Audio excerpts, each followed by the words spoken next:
How many of you guys are familiar with the high leverage practices in special education? So there's like 27 of them, there's like 4 categories, so you can help me out, right? I had them in class, but that's about it. Well, let's get started. This just kind of goes over why they made the high leverage practices. They being this center in Oregon, Florida, somebody made them because we needed them. You know, as how many of y'all are special education teachers? All of us? All of us are. So you pretty much know that there's behavior difficulties, there's learning difficulties, there's all kinds of difficulties. So when they got together, they said, let's see how we can best serve and improve. What are some practices that we can do that will serve and improve the outcomes for all these complex learning styles or learning difficulties? They wanted some to improve their methods and only put these 27 practices into place that they know have proven success. So a lot of times these high leverage practices are part of a teacher-based or practice-based teacher education curriculum. So you may have seen it, you may have heard of them if you've been going through your education classes. They're fairly new though, because I don't know, I've been teaching forever. So there's 4 components. Collaboration, assessment, social emotional behavior, and instruction. And I'm just gonna kind of go through them a little bit and just kind of touch on each one, just so that you guys that didn't have them in class are a little bit more familiar with them. But they all are under those 4 umbrellas, and those are things: collaboration, assessment, social emotional, and instruction. That's something that we do every single day in some aspect or some way while we are either in the classroom or doing an ARC meeting or co-teaching with another teacher or taking in a referral and giving an evaluation. Just all that stuff is in these high leverage practices. So the first one is collaboration. And when I was doing the research, this is what they said: effective teachers use, they create schedules and have communication skills that emphasize collaboration. So, you know, you have some co-teachers, some teacher family, the way you speak with your students' parents, that's another aspect of collaboration. And it may not seem like that big a deal, just a text here and there. Hey, we're having a meeting tomorrow. I'm sending home this paper with Tommy about whatever. That's still collaboration that you're having within this high leverage practice. It's still a high leverage practice.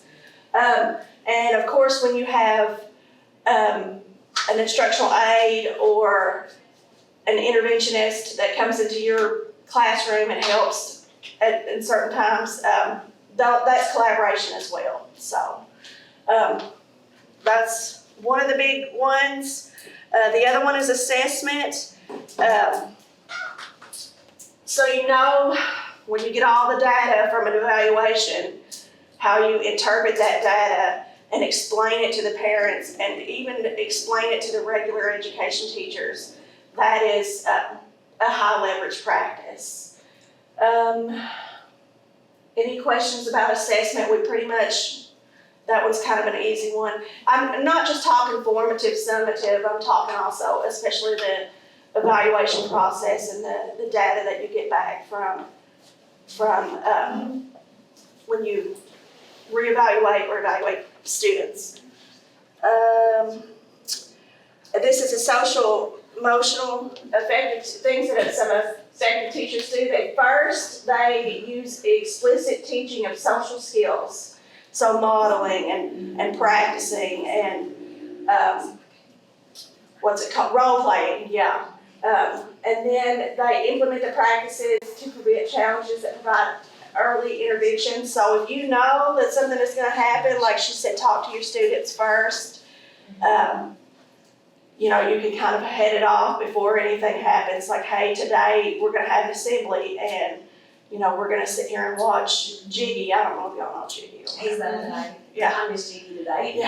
Yeah. He's not today. So, don't be alarmed when Jiggy comes out in a big green furry looking costume.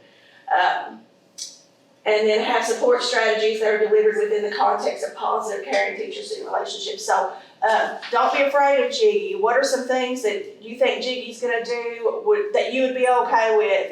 And we'll sit here together and, you know, so that you're supporting the social and emotional part of it, as well as, you know, their interactions with the other adults and their interactions with other peers as well. All of those are high leverage practice. And the last one, the big one, is instruction, because I think like of the 27, like 4 of them are collaboration and 4 of them are assessment, and I don't know how many are social emotional, but like there's like 11 or so that are affected, that are in instruction. So that is where you get the most bang for your high leverage buck, is this instruction one. So you gotta know not only special education, not just the procedures, but the general education curriculum as well. I know a lot of people say like we're a process specialist. Like the general education is like their teachers are the curriculum specialists, and then as we're the process specialists, like how to instruct the curriculum, but we have to know it. And then maximizes academic instruction, maximizes academic learning, and emphasizes positive and proactive approaches across tiers of instructional intensity. So, like for me, it's real easy to hit tier 2 and tier 3. It's hard for me to go in there and do tier 1. Is that the right way? I always get them flipped around.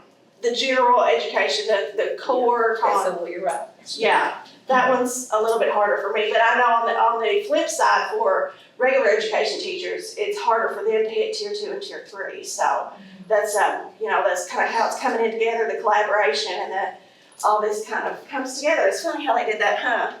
Well, I think that's because you do all the strategy pieces of it, where they do the curriculum part. So Yeah. that's the reason why we work well when we co-teach. If your regular education teacher allows you to co-teach in that classroom, Yeah. you should.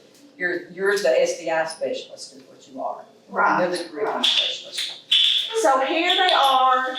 I don't feel like, I'm just gonna leave them up here for a second, and then let's, you know, pick one and talk about it for a minute. This is the collaboration. That's all of them.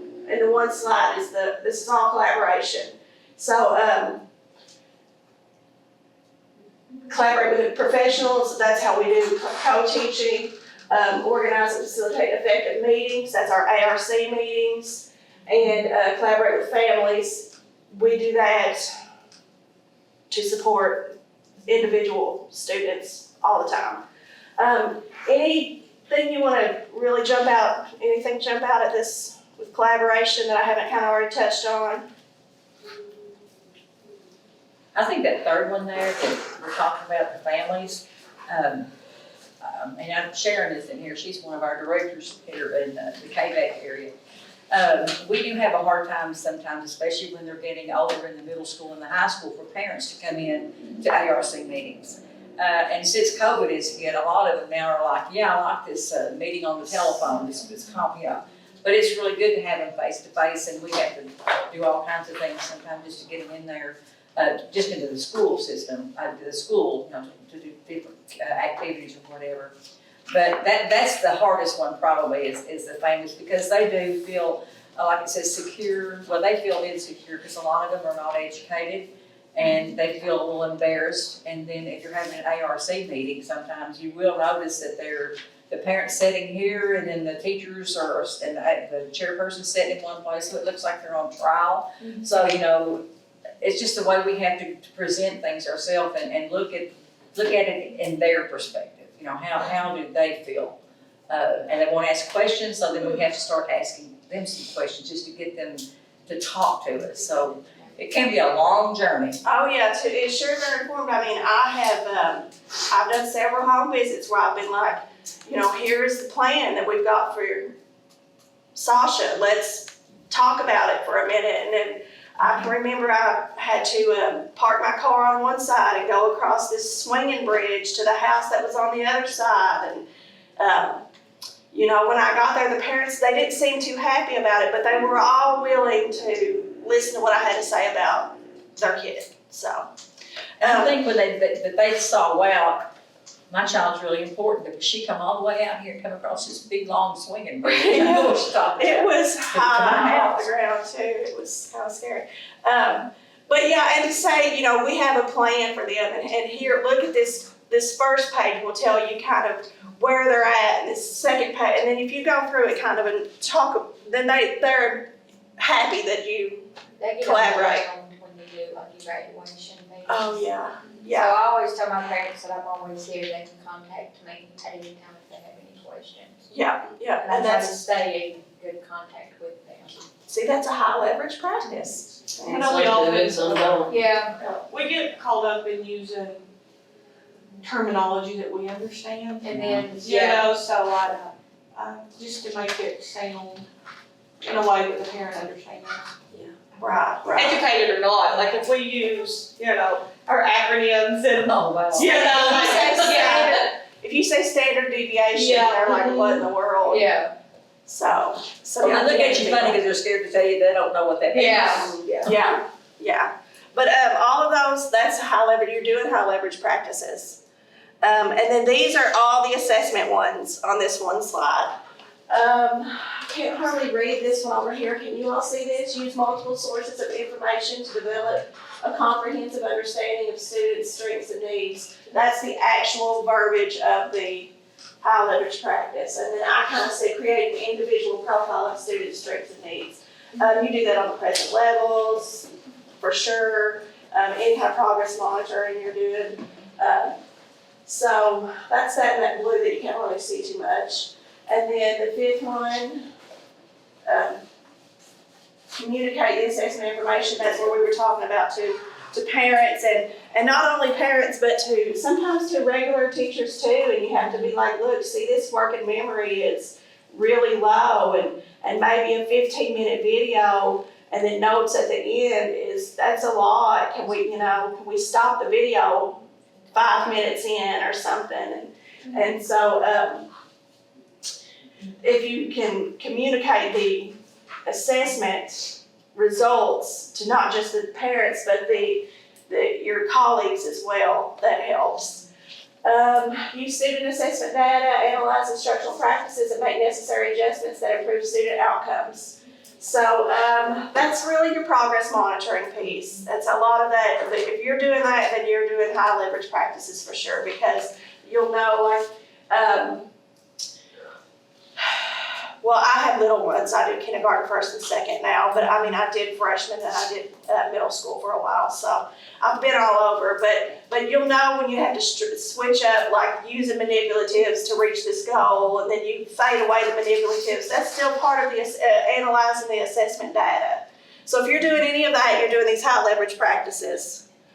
All right, here is the social emotional behavior. I think this is all of them on one slide. Also, like I said, the instruction, there's a lot, but I was able to get the rest of the 4 components on one slide. I think that we do this unintentionally, just as educators, parents, good people.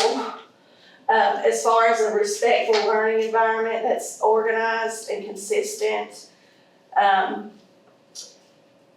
You know, if you have your expectations and you reinforce them and you follow them consistently, well, that's the high leverage practice of number 7. Number 8, provide a positive and constructive feedback to guide students' learning behavior. A lot of that behavior intervention plans, any kind of sticker charts or tally system, point system. A lot of that that's number 8 there. Teach social behaviors, and it may not even be like we're gonna role play this situation, it might just be like, I like the way you're sitting in your chair. Or it's cool that you got your homework done. That's still teaching, social behaviors. And conduct functional behavior assessments to develop individual, that's the behavior intervention plan. So if you've done a behavior intervention plan, then you have done that high leverage practice, then you're using the high leverage practices. So any questions on social and emotional? And then here is some of the instruction. Like I said, there's a lot of them. Long-term and short-term goals. And then design and instruction toward a specific learning goal. A lot of this, if you create the IEP, if you follow the plan, then you are doing a lot of these high leverage practices. Cognitive and metacognitive strategies. I had to look that one up because of memory, attention, and self-regulation of learning. That is something that I probably could do more of, is a lot of like the memory.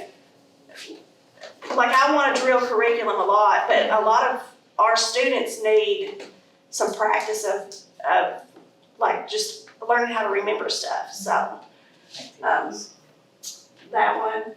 Scaffolded supports, gradually move once they're low on with manipulatives, or when you fill out half their notes for them, and then so you scaffold there. So a lot of this stuff that we're already doing, but it's a high leverage practice. If you're doing it, you're doing it right then. Here's the rest of the instructions, instruction. High leverage practices, any questions on these? Flexible grouping, we use these a lot with younger children than I've noticed that we do more with middle and high school students. But of course, I've been with the younger ones for a lot longer now, so, probably middle, who here teaches middle high school? Do y'all do flexible grouping a lot? So like, can you give me an example of, how you group a middle and high school as opposed to because for example, we do a reading station at a certain time of the day, and some instructional aides in our building, they know to come in, then they get some kids and we group and rotate, at this certain time, because we have all these adults in the room at the same time that can do reading stations and math stations. So how would you do a flexible grouping for a middle high school? Like a Socratic seminar type thing? Would that be a flexible grouping? I don't know if this would count, but I collaborate with social studies. And when we're on certain topics, we do gallery walks. Where we pair our kids into groups of maybe 2 to 3, sometimes 4, depending on how big or little the class is. And we'll have them go to a different station in the room to get the information that they need for their assignment. Yeah, that's good. That would be good. So some of these groups, you have to, I don't think it's called ability group anymore. It's homogeneous grouping. And some of them, you need to group children that are on the same instructional level. So if you're teaching reading station, then you can have that skill that they need. And then other times you have heterogeneous groups, so, it's a mixture of, just a random kind of mixture of different abilities to get different perspectives that way. Use strategies to promote active school engagement, student engagement. That's a big one with the cooperative learning strategies. Have you all heard of the Kagan strategies? Yeah, that's a big one there. Any of those that's a high leverage practice. Positive and constructive feedback, assistive and instructional technologies, intensive instruction, and teach students to maintain and generalize new learning across time and settings. So what you learn in social studies, you may also need for science or math. Okay, now this is my favorite part of these slides is the practical classroom application. So just like collaboration, I just picked one of them and I'm like, okay, so this is how I do it, or this is how, this is an example of the high leverage practice number 1. So we do a lot of co-teaching at my school, and I'm sure you guys do a lot of co-teaching in your school as well. And so I'm pretty sure that these handouts right here look familiar to everyone. This is the front part of an assessment that I gave for the academic portion of an individual evaluation for a student to receive, initial placement. So, just administer and analyze special education evaluations and data. This is HLP 4, so you guys do that. Like I said, Kagan strategies, a lot of the social emotional ones, those Kagan strategies can touch on those. Any questions? I'm just gonna flip on through. And the instruction, the explicit instruction, yeah. How many of y'all are familiar with Anita Archer and the I do, we do, you do? Yeah. So I'm not gonna go much further into that. And then there's my references. You got any questions? We're all doing these high leverage practices. We just probably don't realize that that's what it is that we're doing. But it's good to keep in mind, that they're out there. Thank you.